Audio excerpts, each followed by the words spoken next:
Well, the time is just gone 13 minutes to 5 as we continue with the iftar drive this afternoon. I would like to introduce you to Sabr. Sabr in the month of Ramadan is a month of patience as well, Sabr. But Sabr of a different kind, Sabr International Recovery Center. And we are talking about soul and body recovery. A word, Sabr, which means grateful, strong, patience in Arabic. But right now, we're going across to be joined by Dr. Tariq Harris, and who's going to introduce us to Sabr and tell us what this International Recovery Center is all about. It has been endorsed, I must say, by people like Mufti Ismail Menk and Bishop Gibson. And this is a program which is right in the stunning coastal resort city of Naisna in private grounds. Dr. Tariq Haris, Assalamu alaikum wa rahmatullahi wa barakatuh, and welcome. Wa alaikum salam wa rahmatullahi wa barakatuh, and thank you for such a wonderful welcome. Jazakallah khairan as always, and we trust you're having a wonderful Ramadan. And we are talking about sabr. It is a month of patience, and yeah, we are talking of sabr of a different kind, Doc.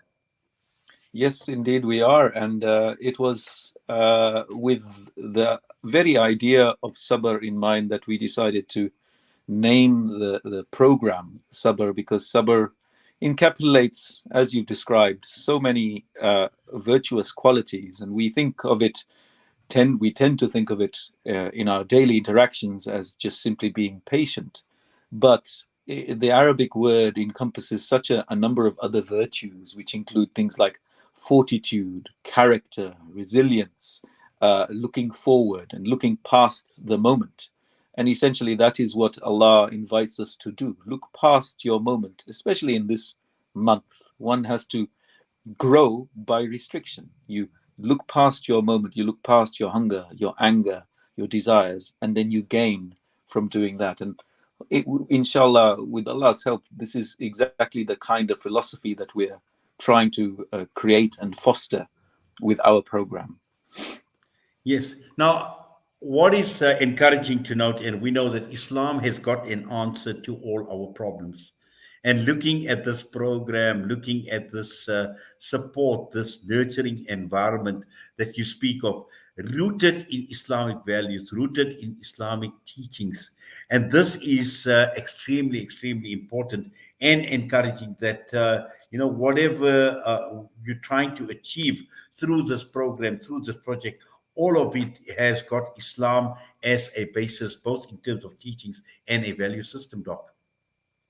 That's quite right. And what is encouraging to see, despite the contrast of the way the world is, and politics and that kind of thing, that the world of science and medicine and research and nutrition and philosophy of life seems to be generally on a intersection course with Islam, and it's as if science is discovering what Islam has already known, and of course this is correct, and it's part of my wider mission, having come from the UK. I was raised in Zimbabwe, but spent my medical career in the UK and returned to South Africa, Southern Africa. I'm in Lesotho at the moment, to assist with really the issue of what I can contribute to the ummah and to society as a whole, which is the combining the mental health with spirituality. And what this has led to is a number of books, online courses, most of which is free or very low cost, with the hope of sort of addressing really some of the issues that Islam has an answer for. Ramadan itself, as you know, is a month of fasting, and yet we find that latterly fasting itself has become a big thing in secular circles, and in fact it goes further than that. People are now talking about the philosophy of fasting, and as a Muslim you would find it in Western society to be far more accepted or normal to find that your non-Muslim friends were also fasting, because it's come out to be quite a very, very effective method of weight control. And even outside Ramadan, the most popular scientifically based fasting happens to be what's called 5 to 2, and as we know, which is 2 days fasting a week, which incidentally or quite presciently from Islam, the Prophet advises fasting twice a week. So the Sabr program is essentially an extension of how Islam can integrate with modern life. And it takes the best of what I've learned as a scientist, as a psychiatrist, as a doctor, and combines it with the Islamic principles to add in what I believe has a missing factor in people's recovery from any traumatic experience, be it addictions, loss, bereavements, trauma. And that element is really what people, even in non Muslim circles, seek. They seek connection, they seek purpose, they seek spirituality.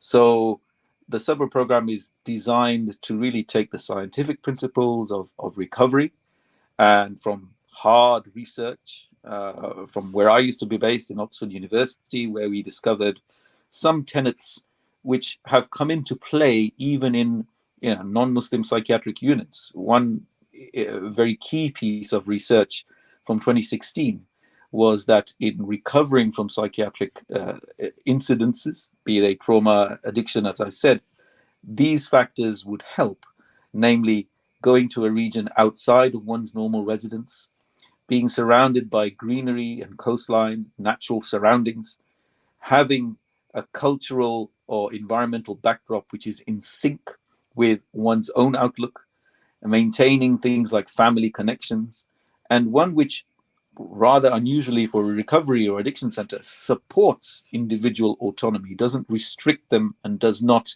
give them rules which are artificially held up only for them to return home afterwards and relapse because those controls have been removed.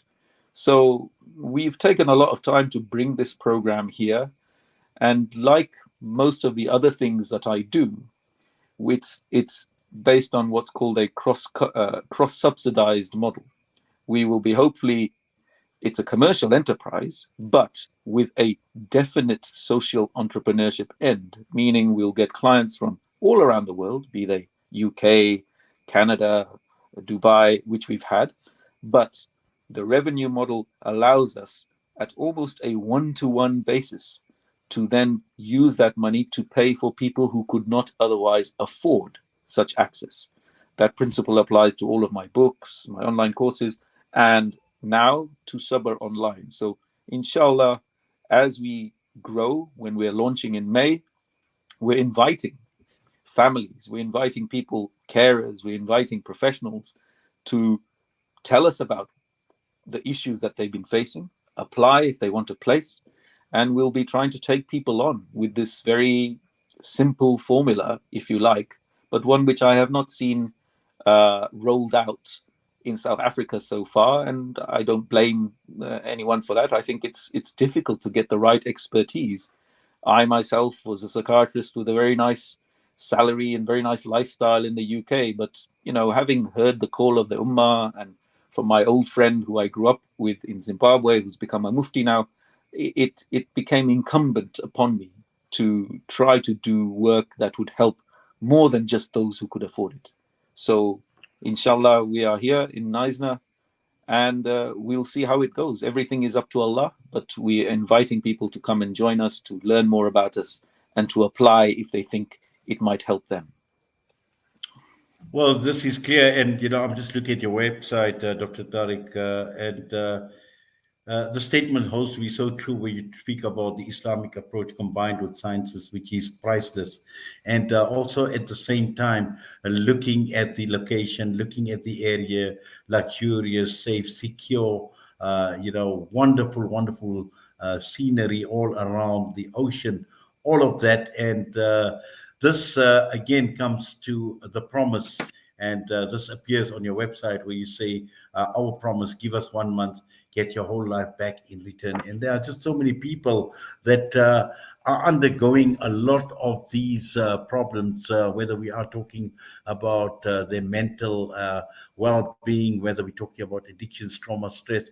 These are the signs of the times, and alhamdulillah, to come up with a concept of this nature. Alhamdulillah, we must applaud you, Doc, and all those who are based, who are with you in this entire program. And you mentioned the grand opening that is due to take place in May. But for people still wanting a lot more information, I suppose they can get that information right now. They can go onto your website as well, and possibly they could also contact certain people. Yes, indeed. So we've established the website, and it's very straightforward. We were lucky to conceive of it and nab a donor who allowed us to purchase quite a snappy looking website name, which is important these days. But thank you for that to our donor. But it's called sabr.group, sabr.group, and that takes you to it kind of describes what we do, where we're located, and people can also download the schedule itself. We don't try to make anything proprietary, because that we're not frankly a profit-making model.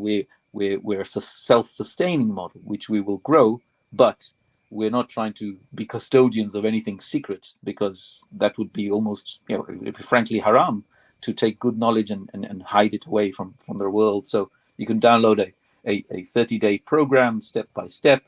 And we've even launched the same program online. So for people who are international, who can't fly out here, the same program can be done at a tiny, minuscule fraction of the cost online. Now, it's not the same. Of course, you're not going to be in the location. You're still going to face the same old queues. But the principles remain the same. And, one needs not to be an expert to understand that in order to regain oneself, one has to bear in mind what really works and what keeps us good. And the principles within Islam, well, we need to look only in the Quran to see the very statement, فَإِنَّمَا الْأُسْرِ يُسْرًا, which is every difficulty there is relief. And he says it twice, with every difficulty there is relief. And as for the being in nature, that I found especially useful because there is evidence. Allah invites us to explore the world that He has given to us. And we know from our Prophet himself, a human being needed to go into nature. He had his greatest meditations and revelations on his own in a cave. And there are clues in the Quran, and we have sent down rain from the sky and made the earth alive with water. The beauty of those ayahs invite the soul to realize that we are just human beings. And the issue of trauma, of addictions, where people are losing money, losing relationships, losing faith in one another, these issues need to be taken with the umbrella view of somebody who understands that, look, I'm just trying to do my best here, but I have fallen foul because of something happened to me, or I made the wrong choices. And it is very quick of us to judge in society, and the stigma and the pride and all of these issues. So we're not trying to address those directly, because I think that would be almost going against trying to change a whole society. But what we are saying is, okay, come to somewhere private. We are not going to judge you. We are not going to judge you, in as much as Allah is our final judge. And whatever He has given you in this world, be they your strengths, your limitations, your mistakes, He knows exactly how much the odds are stacked against you. And if it is His wish, then an addict who has failed 50 times to come clean will still enter Jannah because he kept trying. That philosophy is a great rescue and remedy for many people who feel stuck with the issues that they continue to plague them day to day. I'm sure you'll agree. So I hope we can impart this sort of learning, and we hope to impart it to our clients. But I would emphasize also that we're not entirely exclusive to Muslims. In fact, the faith-based recovery and the idea of taking a spiritual approach, well, Islam is open to everyone. So we don't enforce it, but I take my cue from my colleagues in South Africa, for example, those at Green Crescent in Machalis in Johannesburg, who said that there are plenty of non-Muslim clients who then attend Salah and simply listen and be there in that space. That in itself is a healing, because the Quran itself is a healing. That's what Allah has told us. And He hasn't said it's only a healing for Muslims. So, inshallah, we are opening our doors. Allah will be the one who decides who recovers and who doesn't. But we are doing the best we can. And thank you for letting me at least talk about it to people. I'm busy doing calls, today, tomorrow, and the next week, just to let people know about it. And I welcome any communications, any questions, and I'm here all day to try to be of assistance to people. And any questions I can answer, well, I hope that it resonates within the families and within the communities who seek those answers. Well, Dr. Tariq, I must say that I'm just as excited. In fact, I think I'm more excited than what you are, and just listening to what you've said. And this is obviously a very, very unique concept, and looking at just how profound it is when people need to recover, people that will not be judged in a center where faith-based. There's just so much value that this brings to the recovery process. For a person, irrespective of what their condition is, and inshallah, with and I can see the niyat is great. Innamal a'malu bin niyat, and we judge by our actions, about our intentions, and alhamdulillah, your intentions are very noble indeed, inshallah, and I'm sure this alone will make this initiative on this project a huge success, inshallah.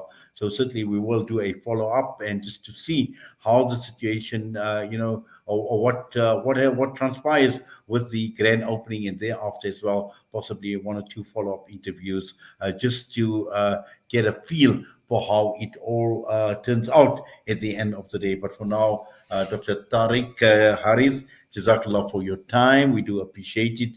And we wish you well. We wish you well with the project with Sabr as well. And inshallah also for the rest of the month of Ramadan. Allah accept, Allah reward all your efforts. Assalamu alaikum wa rahmatullahi wa barakatuh. Barakallahu feek. Wa alaikum salam wa rahmatullahi wa barakatuh. Dr. Tariq Harith with us this afternoon, and this is taking place in our very own backyard out in Naisna.